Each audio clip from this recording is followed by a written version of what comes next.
One evening, Thomas brought his last train to the junction.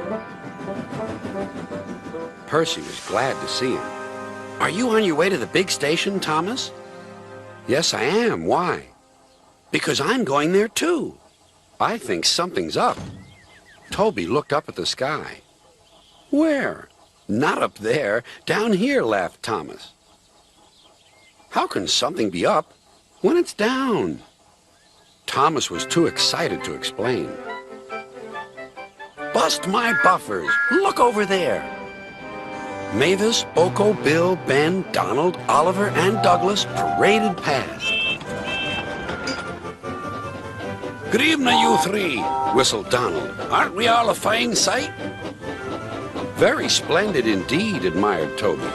"Sorry we can't stop. Sir Topham Hatt wants us all together at the station." "What is this about?" asked Thomas. "Sir Topham Hatt has a plan," answered his driver. "Come on."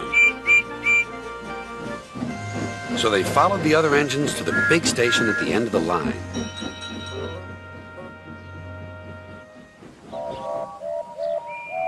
"Silence!" called Sir Topham Hatt. "I have an important letter to read from a little girl who is 5 years old." "Dear Thomas and all the engines, please can I meet you? My friends say they would like to meet you too. You could come to my house for tea, but my mommy says there aren't any railway tracks to my house.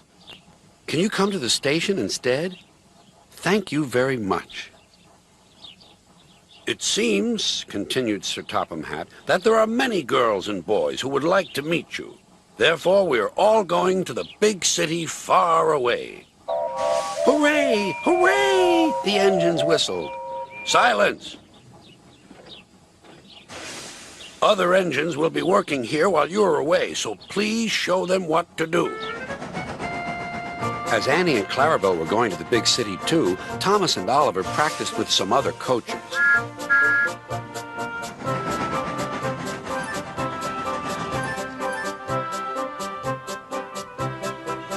Thomas grew more and more excited. Too excited for his own good. "I'm glad I'm a splendid engine," he puffed. "Sir Topham Hatt thinks I'm really useful. I had a race with Bertie once. I whooshed through the tunnel and stopped an inch from the buffers." Then Thomas made his mistake. "Just like this," he boasted.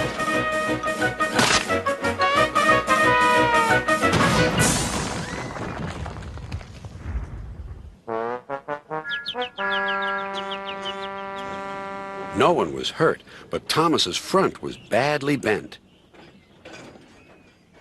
They telephoned to Sir Topham Hatt. "I'll send up the workmen," he said. "But if they can't mend Thomas in time, we'll have to go to the big city without him." Poor Thomas. 8 o'clock next morning, the engines waited at the junction. Toby and Percy were each on a truck, and Duck had pushed them into place behind Edward.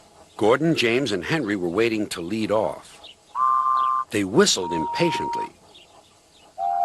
Sir Topham Hatt looked at his watch. "I'll wait 1 more minute for Thomas, then we have to go."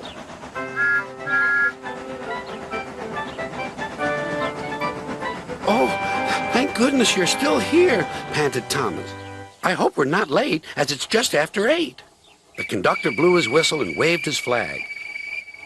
The engines cheered. "Look out, big city, here we come!" And the cavalcade puffed away.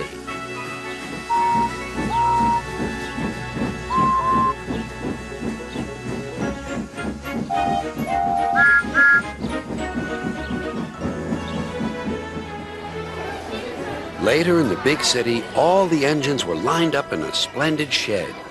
The children were delighted to meet their friends. "I'm glad the little girl wrote to us," whispered Thomas to Percy. "Isn't it wonderful what happiness a letter can bring?"